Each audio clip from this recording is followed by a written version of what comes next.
Yeah, I get that. I have the similar experience. It may come as a shock to some people who've seen me, but I'm a bit of a geek.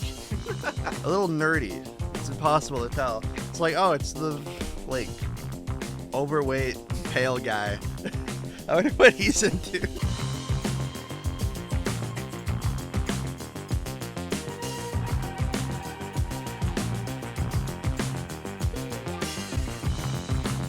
Hello and welcome to another episode of the Second Year Run podcast. I'm your host, Wyatt Mason, and today I have a very special guest with me. My guest is Jason. Welcome, Jason. Hello. So, I've been listening to the Second Year Run podcast. Okay. And there's an episode, why does a solo episode where it's like, oh, I don't know anyone else who watched Megalopolis that I didn't watch it with, so I'm doing a solo episode about it. I watched Megalopolis. Didn't talk to me. Then, like, he has Connor on, and it's like, well, I don't know anyone else who's, like, qualified to talk about Sonic the Hedgehog. I'm just like, I have 100% completion on Sonic Adventure 2 for the GameCube. I was like, this is unbelievable. So, like, I'm wondering how the hell I get on this show. And I struck a deal. So, Wyatt's directing Dinner Date. I get to be on the podcast. It's a little thing. Sort of forced my hand. I didn't want to do it, but here we are. Oh, did, yeah. I think you're begging me to come on, and I just wasn't sure about having. I was like, I don't know, but now that I'm your director, I guess I got no choice. I was like crying, like I was in tears. I was like, I need to talk about Adam Driver achieving Nirvana, please. You think he achieved Nirvana in Megalopolis? Like, well, he like reveals like the gold face, and he like transcends complete with sitar. It's like this man has escaped Dharma. Right. I like this. I should have had you on for the Megalopolis podcast. You're so right, because we could have had these conversations. Yeah, because you were talking about how it sucked. I think it's terrible, but it's also 10 out of 10. You think it's a 10 out of 10? Okay. Well, I fucking hated it. 10 out of 10. What makes it 10 out of 10 in your opinion? Just the pure ridiculousness of it. Okay. Objectively terrible movie. I love it. Right. Okay, I see. Like, what specifically about it, too, are, like, the parts that really get you? That, like, you really enjoy? I love how many characters there are that exist just to talk about how great Adam Driver is. Yeah. There is so... God bless Francis Ford Coppola. He is trying so hard to do something with so little. He has put in so much work and created so little in like the script, and I like kind of get what he's going for. It's not a good movie. It's been a while, so I would not be able to give you like a full like hour-long podcast about why I think Megalopolis fucking rules and also sucks. But that's my differing opinion. That makes sense. That's a good way of putting it. Because you're right. I didn't even think about it. But yes, every single character is like just like at his feet in like in a weird way, and none of it makes sense though. Like I don't understand. Like we're in writing class, right? And we're like learning about story structure and plot progression. Every single hurdle that Adam Driver faces is cleared in maybe the next scene. He is shot in the face, and it is resolved in less than 5 minutes. He reaches Nirvana because of it. Yeah. The only like thing in this movie is Giancarlo Esposito is like, I don't like you, Adam Driver, and then he changed his mind at the end of the movie. He's like, I see, airport movers, you have changed my life. Yeah, that's all that was just like, sorry, you're right. I love it. 10 out of 10 movie. You know what? I'd even forgotten he actually got shot in the face until you just mentioned it right now. Like, I remember that part with his face, but I forgot it was because it doesn't matter. Nothing in the movie matters. Nothing matters. It's great. Yeah, it's weird. It's a weirdly nihilistic view and approach, but I like its Roman theming. That was something I did like about the movie. I want more modern Roman movies. We talked about openings to movies today, and Bruce mentions, like, you want to set the tone. Megalopolis sets the tone. He has it starts out I actually kind of like how it starts. It's got a really good. And then Adam Driver walks on a screen and he immediately quotes Shakespeare. It's like, oh, it's one of these fucking movies. Okay. Yeah. Let's fucking go. I'm locked in for some bullshit. Yeah, that's exactly what I was. No, that's exactly what I was like in the scene. Even like in the opening scene with like the apartment or whatever, where he's talking to Aubrey Plaza, right? That's her. Is Yes. the reporter lady Aubrey Yeah. Plaza?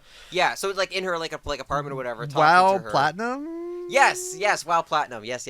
Or is it Platinum? WoW Platinum. I think it's Wow Platinum. I think you're right. Okay. But yeah, like just even like that, I was still kind of like it was weird, it was strange. Like even that first opening scene, like he doesn't give a shit like at all, like the Caesar character. While Platinum is so like in the opposite direction, it still kind of gets you. Yeah. In a way, you're still kind of like, okay, who are these characters? What's the relationship? What am I getting into? Okay. But then the rest. All of the right, movie we're fails. going into like 5 minutes of Megalopolis. Stop. We gotta get out of here. We gotta get out of here. We gotta pitch shift. People have already turned away. Yeah, they don't care. But this is like this is Yeah. dead horse meme at this point. Yeah. But what else could we say? Me and you were in the same set in our first year. We were even in the same production companies Yeah. during the commercial Ran City Games. and com project. Yeah, and you were director. I was on director on the commercial. Yeah. So I got to.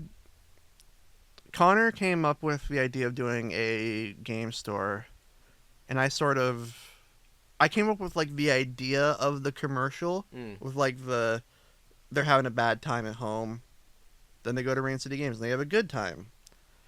I'm okay with how that I'm okay with how that turned out. Because I like writing. That's why I'm a writer. That's why I am not directing. I'm writing a script right now, and I'm going through hell with that. Have you played Alan Wake? No. Are you familiar with the concept of Alan Wake? Yes. Like he's writing, and like these things he's writing become reality.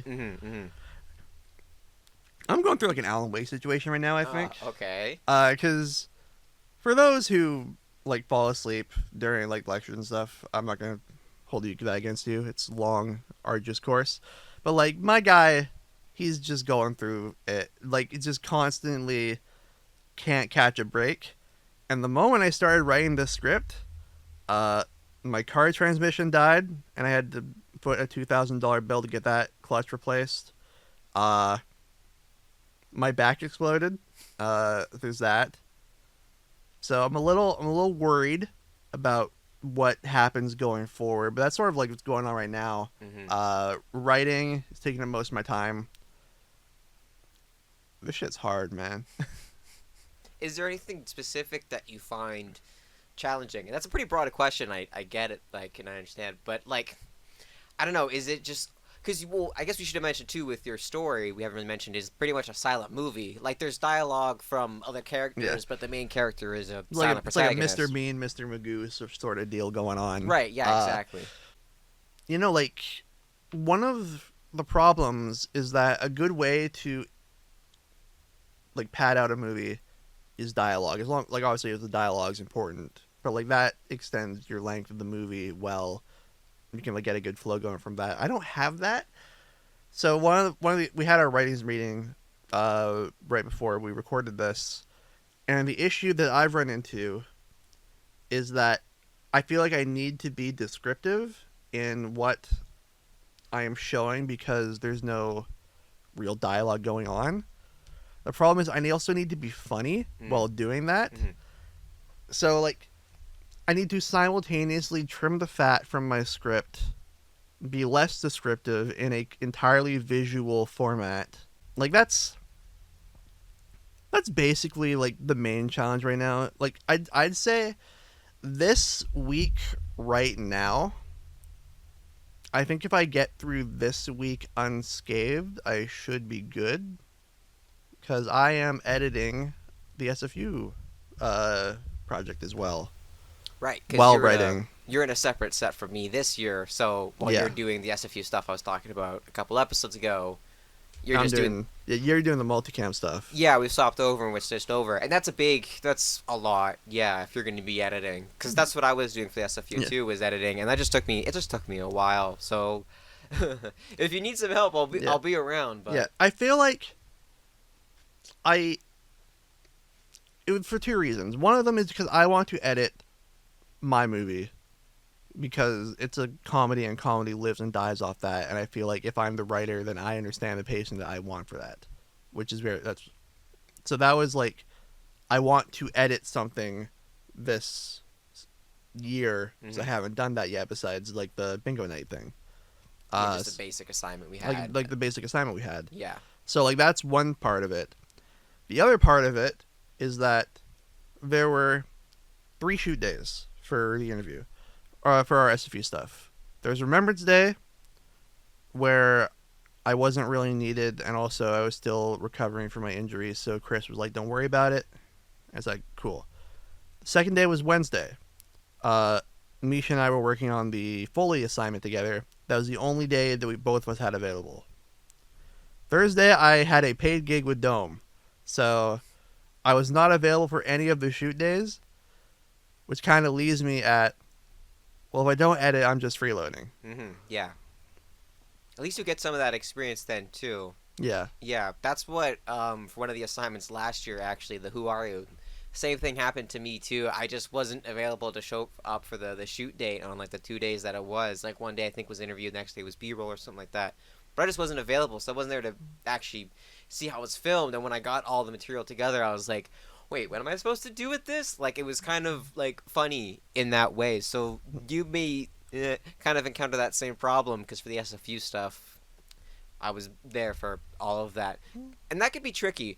In some ways, it's like a blessing, but it's also a curse, because if you don't have any reference, you can kind of create the story with what you have, and you can kind of build it from the ground up. You may know what some of the questions were already being asked, but Yeah. those answers can change drastically. That was something that we realized too, is that like with our SFU project, we had to kind of pivot a little bit on what we were Covering. covering, and what the story was going to be. We had to change it along the way. So if you're coming from a totally sort of blank experience of it, I think it might help you out in a way. Yeah, I don't actually, like, I have a tangential idea of what they talked about, but so I'll be looking over the footage over this weekend, and we'll see how that goes.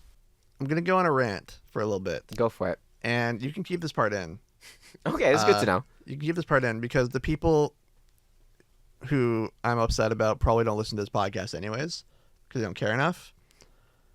But like, there are people who like decided, I don't want to come back. Like, it's not for me. Like your water bottle says Jason Kabongo on it. Like, he decided he did not want to do this anymore, so he didn't come back, and I respect that.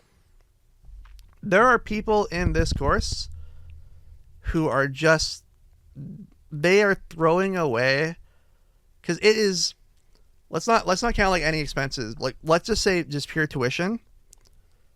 There are people like throwing away $16,000 to have 0 connections. There are people in this course who, they have like friends, but like, I'm like counting the days until I never have to work with you ever again. And I get that I can be, I don't think I come across this way, but I can be a bit petty. So like, I understand that maybe I'm an outlier in this, but like, people are paying attention. Like, would you say like people are just paying attention? Like in general, like, Yeah, like people, not even just like the instructors, but like the other classmates that yeah, you're like in this program with. all of your classmates are like paying attention, and it's like, I don't want to deal with this. Like, this course is going to end, and who's going to want to work with you? You're going to have a degree, and nobody who wants to hire you. Like, you've wasted your time, you've wasted your money, you've wasted 2 years of your life. And I'm going to tell you why this pisses me off, because it goes back to, I'm going to tell a little story. I'm going to tell my life story. It always comes back around to BCIT. I've found a way to make this work. So when I graduated high school, this is actually my first go around to BCIT. So I got like accepted late into BCIT at fall 2014. Okay. For computer science. Okay. Like, very short notice. Like, I think I got accepted in July for a course that started in September. And you saw Gamergate happening at this time, and you went, fuck social media. This all sucks. Yeah, so I'm like, gonna focus on BCIT. So you would think that, but no. Okay. So I'm 18 years old, and I am the exact person that I'm complaining about right now. Okay. I was woefully unready. Like, I'm pretty sure I realized the program wasn't for me, but like, I'm pretty sure I flunked out. Like, I was a disaster. So like, I understand what it means to be wasting your time and money, and I don't think others realize that's going on. So it strikes a nerve with me personally because I lived that. Right.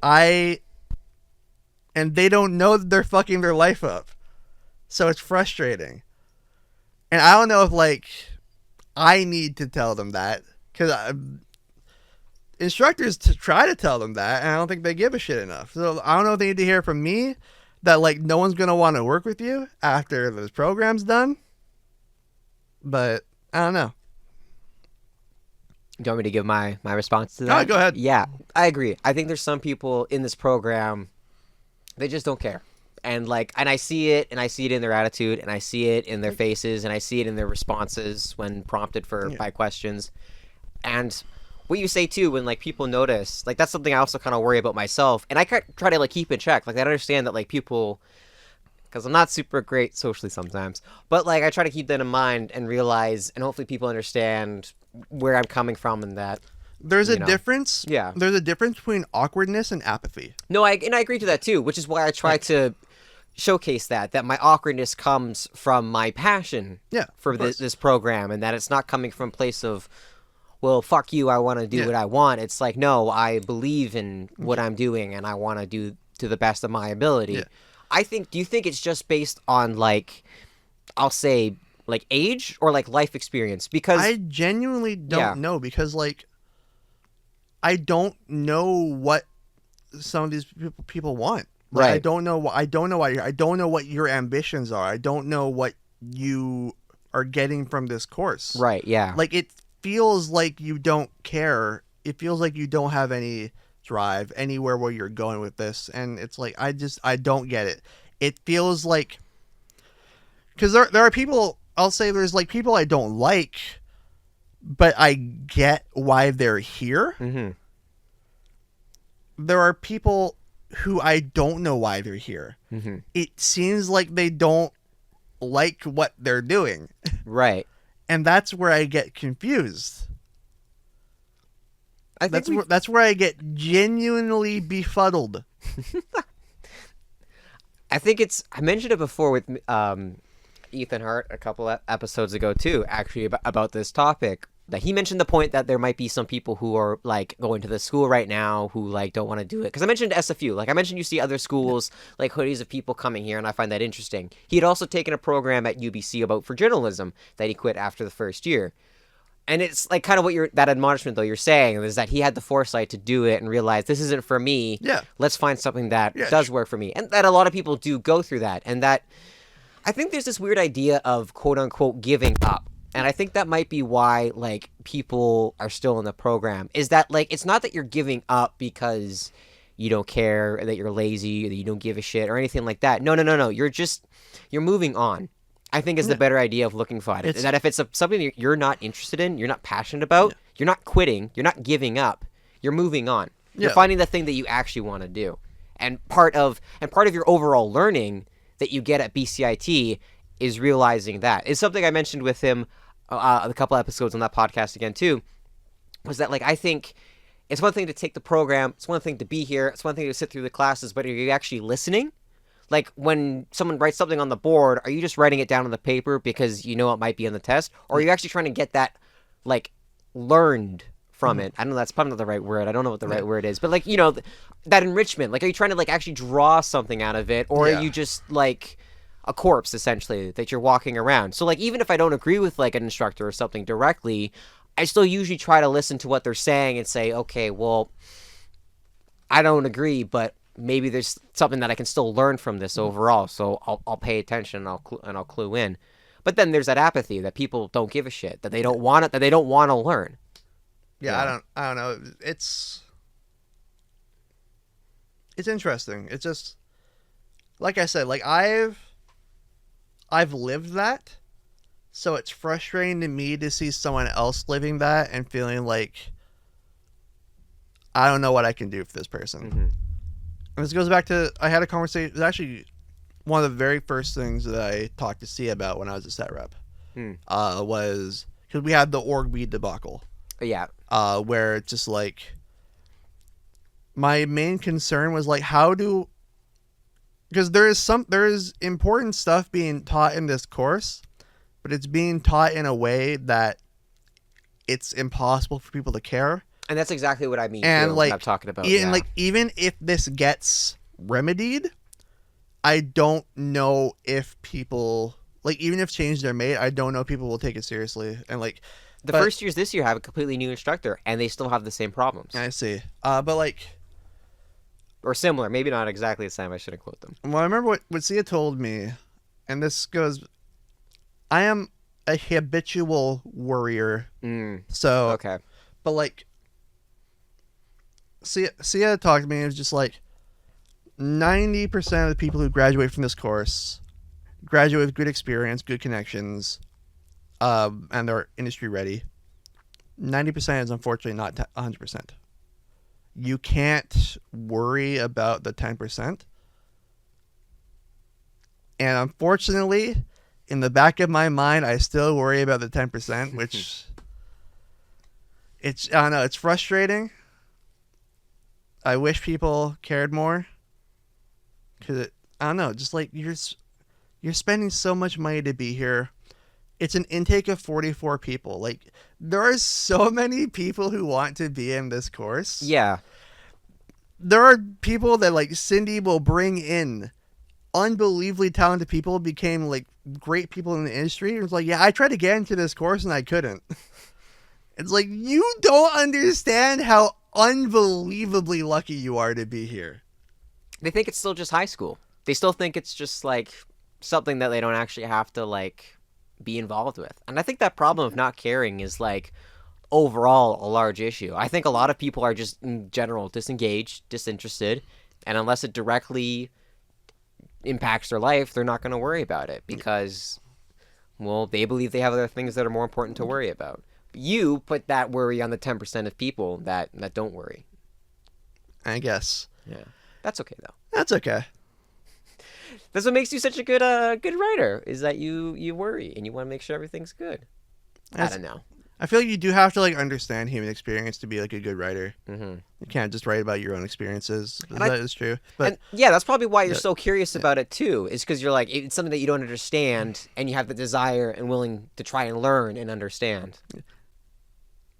Oh, yes. Shout-outs to Vector the Alligator. It's my favorite Sonic character. You just wanted to get that out there? Shout-outs to Team Chaotix. So I had to talk about Sonic the Hedgehog a little bit. Just a little bit? Yeah, because we mentioned at the beginning. Right. You need someone qualified to talk about Sonic the Hedgehog. Okay. Well, Yeah. here, what's your overall thoughts on the series, real quick? Let's go a quick rundown on that. I think my favorite one's like a weird choice. It's the one I played the most was Sonic Rush for the DS. Oh, that's a good game. Of the Jet Set Radio composer soundtrack. Really good. I replayed that one constantly. Like, coming from the island, it'd be like, okay, we'll go into... There were 2 games where it's like day trip, or not day trip, it'd be like we're traveling, we're waiting at the ferry terminal, and I need something to do. Mm-hmm. So I'd either play New Super Mario Brothers to completion, or I'd play Sonic Rush to completion. And I did that so often. I got very good at those games.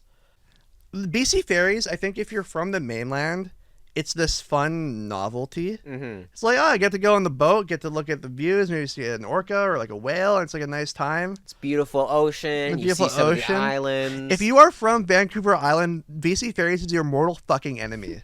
It is the worst company in existence. I hate it.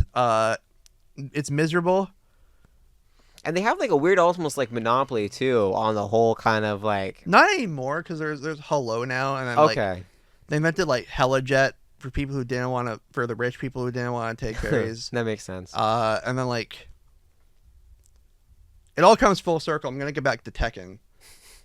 It used to be better because my brother and I, there's a Tekken 5 cabinet on there. Oh yeah, they used to have arcade machines. I used to play Miss Pac-Man and Galaga, Yeah. the Class of '81 cabinet all the time. Bring only the Tekken 5 cabinet, okay? Or give it to me. I don't know where you have it. It's probably in a warehouse somewhere. Give me the Tekken 5 cabinet. You're not using it. You're not using it. You're not getting any money out of it. Shout out to Yoshimitsu.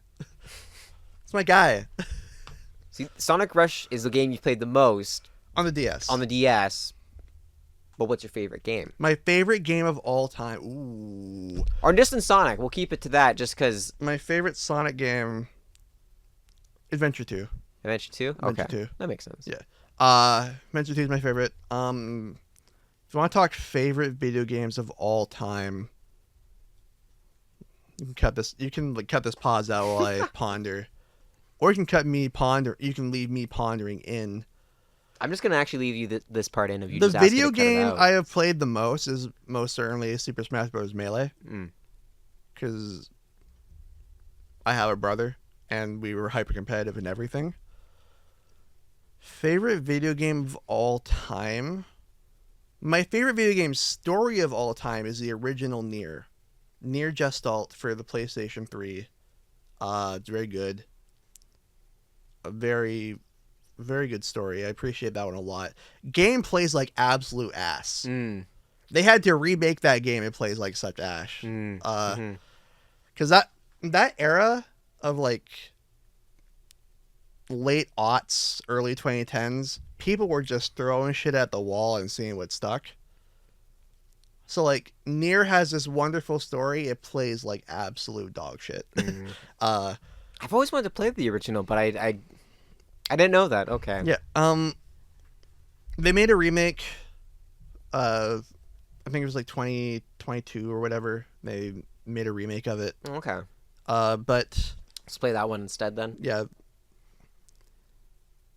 it's a very fun fact, and it's sort of like a fun demographic marketing sort of deal. The Japanese version of Nier, it was like a brother protagonist, like a younger protagonist. He's like going to save his sister. They release it in America, and Square Enix marketing is like, well, no one's going to want to play a game with this anime boy as the protagonist. So it's like God of War is like super popular at the time, Right. Yeah. So it's like a gruff dad. Yeah. Yeah. But like all the dialogue's the same.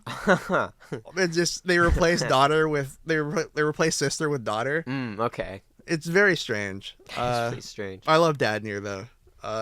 What is with like? I don't understand that with just like Kirby games, for example, right? The box art. It's like, Yeah, exactly. They make in the Japanese, it's like Kirby will smile and have like a big happy face, and then in America, he'll be fucking pissed, like for whatever you can't see it right now, but Jason just cracked his knuckles and is getting into like a fighting stance. Kirby's ready to fight. That's another game I played a lot on the DS was Kirby Canvas Curse. I was a Superstar Ultra kid. That game was really fun on DS. Fuck it. I'm seeing like the library. I'm seeing like every game in existence scroll through Jason's head as he tries to like basically land on the roulette. I think it's one of those answers where so many games. I'm trying to think of like gameplay. There's like so many different like criteria you can go through, but I think if like I'm thinking of games that I could go back and play again for the first time, it's Undertale. Undertale, really? Wow. So they were right in saying that it overtakes Ocarina of Time. That's incredible. Wow. There was that rating years ago of saying like what would the like ranking all the games or whatever, and Undertale was voted in, and second place went to Ocarina. Yeah. I mean, I got stuck. I got stuck in multiple occasions in Ocarina of Time. So my perspective may be shifted somewhat. That's fair. Okay. We talked about that earlier. I think I like the aesthetics of Majora's Mask more, anyways. But Undertale, okay. Yeah, like That's fair. if I'm thinking of like what could I go back and experience again for the first time, like that's just a game that makes me happy, you know? Like it's just because like I know I just said that Nero is my favorite video game story of all time. That is a fucking bleak video game. Right? Yeah. That is Okay. an unbelievably bleak video game. So I don't know if I want to experience that again for the first time. I need some joy in my life. And two skeletons named Sans and Papyrus after font types is enough. You know what I never realized too until like a year or so ago is that Toriel is supposed to be like Tutorial, yeah. Yeah, and I was like, oh my god, I'm so stupid. Like the wordplay or like the Tem Shop is supposed to be like like Toby Fox, you bastard. It's all puns. It's puns all the way down. It is, yeah.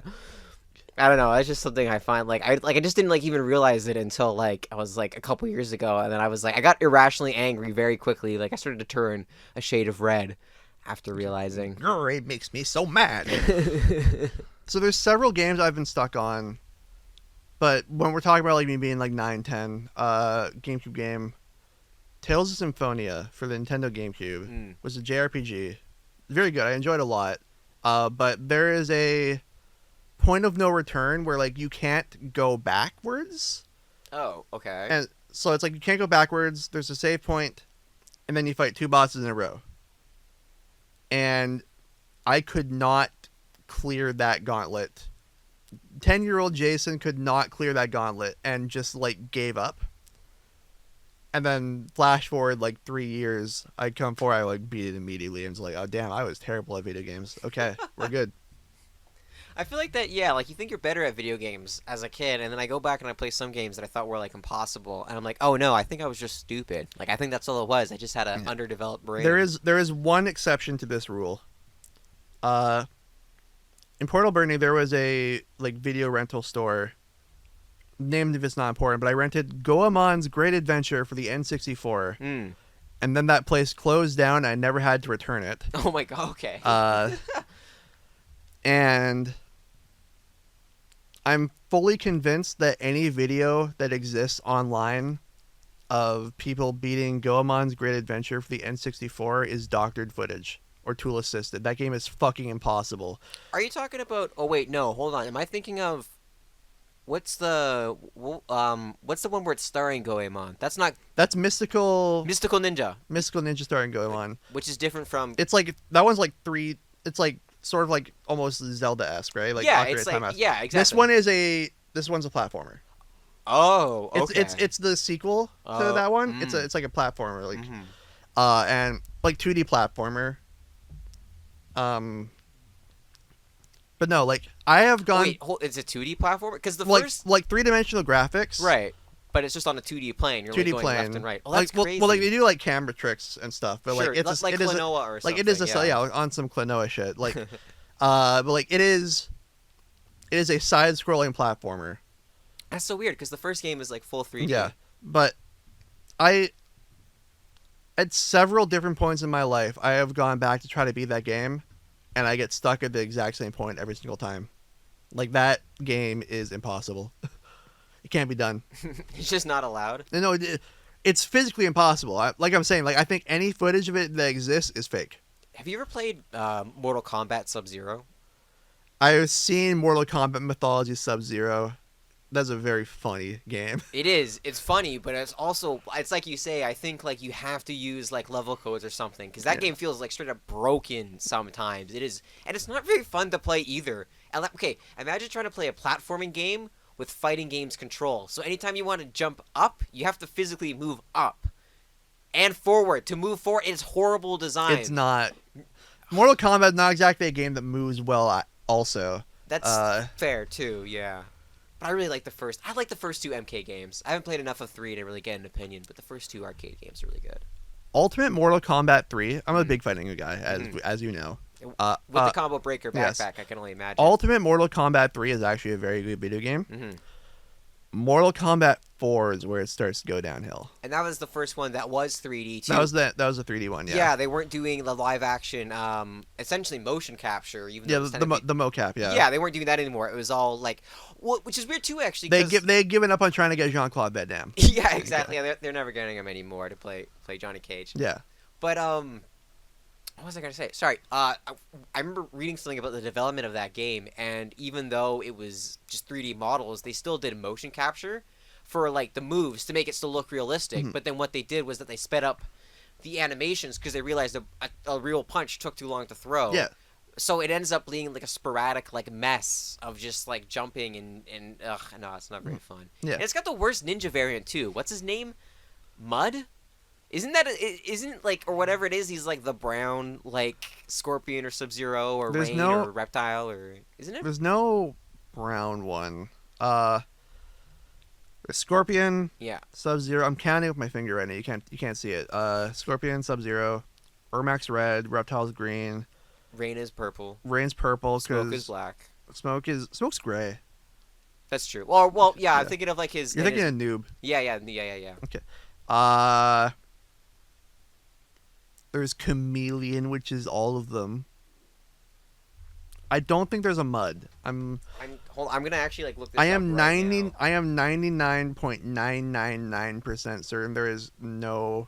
Well, I think the problem is that he's a Mortal Kombat 4 character, which like once again like who because there's also that dude there was like because Shao Kahn dies or Shao Kahn Yeah. sorry dies and they have like a replacement. Dr. Oh, Quan Chi's my fucking guy. No, not Quan Chi. No, like he has like there's like a secret ending of like Oh, Mortal Kombat 4. Shinnok. Yes, That's thank you. his That's name. the guy I'm thinking of. Like that. Yeah. Once again, but that's what I mean though. Like, when Yeah. has he ever been outside of that game? Let me see. Mortal Kombat 4. I swear to God. Wyatt has like a Berenstein Bear situation going on with like he was fully convinced that Mud was a real character and not just like a fever dream. And then just like, So just give him a second on yeah, this one. hold on. And yeah, and the character I thought it was Rico. Rico is like the dude who gets like the Shao Kahn helmet. That's Shao Kahn, yeah. Yeah, he gets like the weird Shao Kahn helmet at the end of the game. Yeah. I swear to God. Okay, I'm gonna look this up. Brown Sub-Zero. There's- Mortal Kombat 4. Brown. There is no Ninja. brown Sub-Zero. I swear to God. And There's well, no brown I Sub-Zero. mention it too because he's my favorite. Like Sub-Zero's my fave. He's my boy. I mainly play Mortal Kombat just to play this Sub-Zero. I'm not gonna lie. Are you thinking of like the GameCube era, like PS2 era, where he has like the Shredder helmet?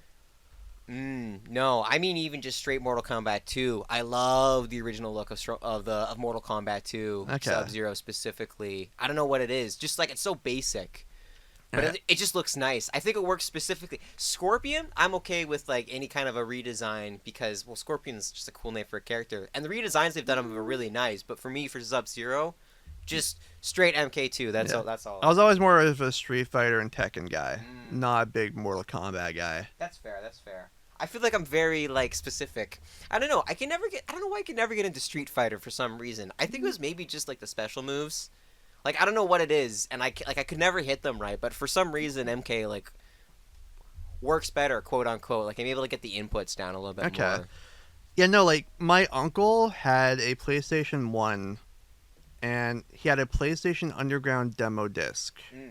And my brother and I, when my parents would be visiting, whatever, we'd sit down, we'd play, and this demo disc had demo of Tekken 3 on it. And we would just sit and we would play each other for hours. Shout outs to the Tekken 3 soundtrack. It's really good. It's done by the same guy who does the Nier soundtrack. Really? Yeah, but it's like it doesn't sound anything like the Nier soundtrack. Well, yeah, that's what I mean. That's why I'm like kind of like surprised by that. I had no idea. Oh, you know what it is with Tekken 2, actually? It's like the specific combo inputs. You have to really know, and you have to hit everything too. Yeah. Like if you fuck up when they block or whatever, then it's like okay, combo breaker. You can't fucking do it no more. Hold up, I realize who it is now. I don't think he was in Mortal Kombat 4, but his name is Tremor. I knew I wasn't. That was from like it was like a top-down shooter. Yeah. Okay. Yeah. Okay. I knew there was a brown ninja. I thought it was Mortal Kombat because that would make sense to me, right? That like in like the shitty Mortal Kombat sequel, they would add in the shitty Sub-Zero. Do you know what I mean? That's why I was thinking that. You're glossing over the fact that Mortal Kombat is a top-down shooter, I think. That's what is that? Special Forces? That sounds right. Yeah. I never played it. Because it's Jax. Jax is the main character. I know. I did not pay any mind to that. And Sonya was supposed to be in it, but she wasn't. That was like the peak of me being an absolute dweeb, and not even I gave that at the time of day. That's fair. It wasn't worth it. As much like Mythology Sub-Zero, there's not much to it. Yeah, like, to give you an idea of like the level of dweeb I was at, like I'm playing like I'm like 12 at this point. Like, I should not be playing World of Warcraft: The Burning Crusade because that is an MMO with like entirely like person versus person interaction. But I'm doing that. Like the internet, it's insane to me to like look back on that and be like, I was like a 12-year-old interacting with like office workers, and it's like, all right, time to go. All right, let's go kill Jaden real quick. Like, yeah, time to run the Sunwell. I have a little bit of that experience too, but I was a bit of a late bloomer when it comes to like online gaming stuff because I never really did it as a kid. I never had a World of Warcraft account. I never really played like any MMOs or anything. So like when I started like it was more like when I was like 15 or 16 that I started like because we didn't have Wi-Fi for the longest time either. We only ever had Ethernet. So yeah, like 15, 16 is when I started to actually like play stuff online. So I missed out on a little bit of that. But like Was it just like World of Warcraft that you're into, or was there like other larger player-based Okay. games, or? Well, like online stuff, it was WoW. Mhm. Like that was the main thing I was playing online, and then like what? Because it started with RuneScape. Okay. Everyone in my elementary school was playing RuneScape. Then RuneScape kind of got bored of that. It's like, well, World of Warcraft. Like, I don't think some people in this class like understand how unbelievably insane World of Warcraft was in the mid 2000s. Mhm. Like they've probably seen like the South Park episode and whatnot. Like, Great episode, by the way. I cannot articulate. It was like some Michael Jackson or like Beatlemania shit with Right, World of yeah. Warcraft. Like everyone was playing World of Warcraft. And it was partially due to the success of the Warcraft series, because people forget that like it was like more of a strategy game. Yeah, it was like StarCraft. Like StarCraft. essentially, Yeah, like Warcraft 3 predated StarCraft, I'm pretty sure. but then it was just, I guess they had enough of a lore and like a character base that like, well, we could do something more with it, and then that's when because RuneScape definitely paved the path for sure. But you look at it, and it's so limited, Yeah. and it's kind of just like a meme now in most aspects. But World of Warcraft was able to just like push things in a way that like, and RuneScape tried to like make up for it. They made like a sequel game. I can't remember what they called it. I think it was just called RuneScape 2 It was or like whatever. RuneScape 3.0 or whatever. I think. And then people were like, okay, but now old school RuneScape exists, so Yeah. that's how popular that was. It's come back in a way. It's Yeah. a bit of an Overwatch 2 situation. Yeah, exactly. Yeah.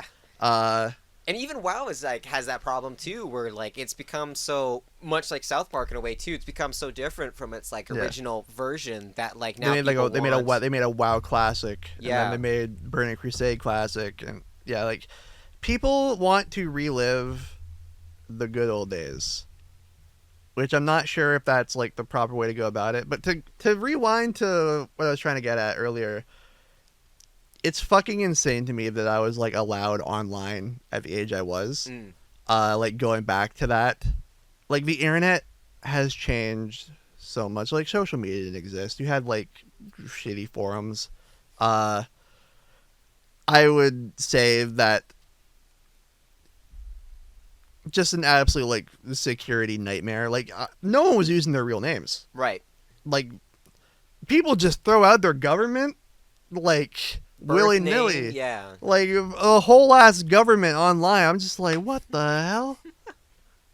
I'm using my real name for this podcast This right is this now. is It has this it is right in there. unfathomable to me as someone who grew up in the 2000s internet. I think that in a way though, it's kind of good because you did have that like security in mind. I had to be peer pressured into making a Facebook. I didn't make a Facebook until 2011. Yeah, because the idea of putting your real information out there is so crazy. Like, why would you do that? I didn't want to do that now- shit. Yeah, but now that's like kind of what all it is. I worry about too because and with my the reason why I was asking too is because my experiences with the internet in the early 2000s was that I was in elementary school at this time, and we would have these assemblies where like a guy would come in and basically kind of go over the quote unquote rules of the internet of not putting your name out there, understanding who you're talking to, strange danger, and that kind of a thing. And I really wonder, and we had computer classes too. Yeah. Like we had straight up like go to like a computer lab and there was Macintoshes and you learn how to use the computer. Is that even taught anymore? Is that still like what happens? Because I haven't been in elementary school in I don't know. over 2 decades. I don't think it does because the thing I've heard people talk about this about like people have gotten less tech literate. Yeah, right. And the thing that I think about when I think about that is in the heyday of Twitter.com, when like a popular tweet would happen, you like look down in the replies, and someone would like at a Twitter bot to take a picture of the tweet for them. Yeah. I'm just like I'm looking at it right now. I can see a print screen button on this keyboard in front of me. Not to mention most phones will also just screenshot Yeah, by like- some kind of combination of buttons. Yes. I'm sounding like a boomer right now. I don't mean to. It's interesting to me because like I'm 20. I'm not that much older than people, but it's insane how much things have changed even in that short time. I think kind of a problem with that in general is the idea of how dependent we're becoming on cloud-based storage in a way. In one way, it's great because I can have photos that I took years ago on an older phone is in my Google Photos account, and I can pull it up and look at it like whenever. Yeah. But then you get into the problem like you see people talk about online is that like I don't want to save my documents to my OneDrive account. I want to save it onto my computer. Yeah. Storage that I've paid for, or like Yeah. you get into the problem of like like iCloud for example, just with like the photo like on phones is what I mean, right? Like you're giving a limited amount of iCloud storage, and based on software updates, you're getting a limited amount of memory on your phone.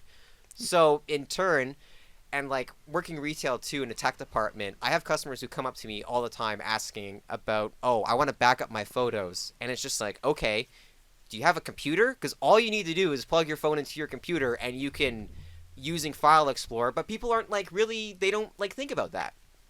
You know what I mean? It's like this is something you can do on your own. It's something I've done multiple times, but that weird tech literacy seems to be failing. And it's because of the other companies that are kind of pushing it too. I miss IRC. You miss that? I miss IRC. Everything has a Discord server now.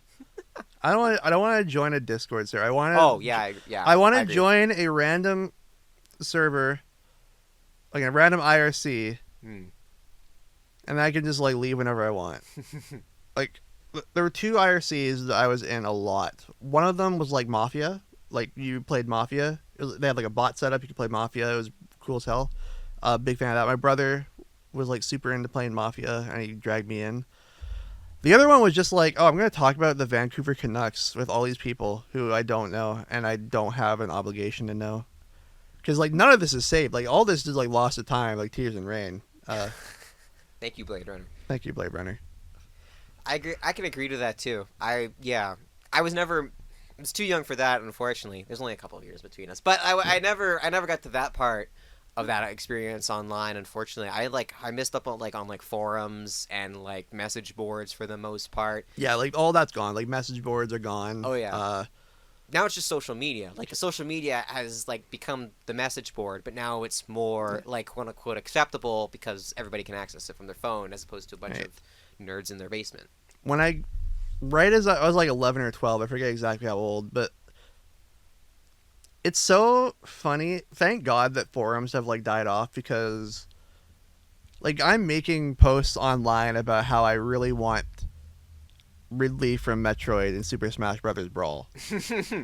And like if you think he's too big, fuck you. Like I was like I am a child. I should not be allowed online, and I am online, and it's like thank God none of this is archived. Because now, like, everything that happens online is there forever, which I think is insane to think about. And like that's what people talk about. Just like be careful what you're doing online.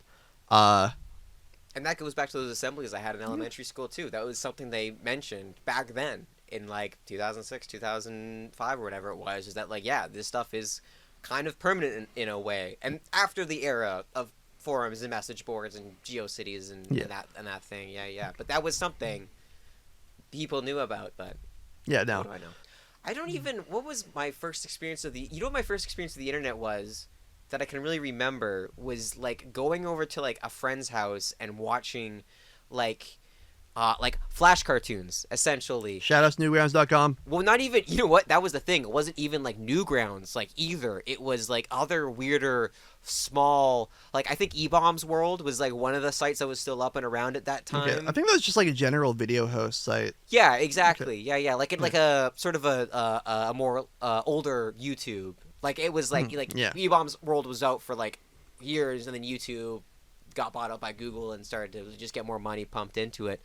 But that I remember, and then just playing like weird like Flash games or like looking it's so weird. You're right, because I think about that too, that like I was still kind of present for like the birth of YouTube. Like I still remember the very first like YouTube layout with its star ratings and like the people who were like the early stuff, like How to Be a Ninja from Ryan Higa, who had an insane username that I will not be repeating. Yeah, well, it's okay. Like he's Ryan Higa now. Yeah, you could just be Ryan too. Yeah, like Ryan Higa was like that was the guy in middle school. Like that was the YouTuber. Like him and Fred were the guys. Yeah. Then became Smosh. And then became PewDiePie. I like And you see the transitions over time. And yeah. Just like and then became what people gravitate became towards. Markiplier and. so it's I'm going back to me being a boomer, but it's like the Abe Simpson thing, where it's like I used to know what hip was. Now everything that is hip feels strange and foreign, and it happened to you. And it scares me. Yeah. Because like the whole like, I'm so tired of online. Like I interact. I've gone from like in my teens, like early teens, just being like a super online person. Like I'm interacting with everyone. I'm posting on forums. I'm playing World of Warcraft and like just interacting with random people. I'm typing in Orgrimmar shout chat, to just not being that at all, because it's gotten so fatiguing just going online and looking at social media. And I know the exact moment that it changed for me. I can like pinpoint the exact day. Okay. It was Gamergate. Oh, ooh, okay, yeah. See, you know what? I wasn't invested enough into like anything to ever really. 2014 was when the internet stopped being fun for me. Okay, yeah, like, that's fair. That's fair. Like, I was like 18, and it's like, man, this sucks. Yeah, no, that's Like I was like 14 or whatever, 13 at the time, and I was just like so like, wow. I love Smash Brothers Brawl. This game is great. Like buying it like a couple years like too late at that point, but like still like enjoying games and being like excited for a future. And then I saw this this Angry Joe video about like the year of gaming events or whatever. And he mentioned Gamergate. I'm like, what the fuck is what is it? What is this? What like it was such an anomaly to me at the time, and it still is like the anomaly to me today. That I'm like, what even was that? Angry Joe, another person lost the time. Yeah, right. Well, shout out to Ray William Johnson, who got out.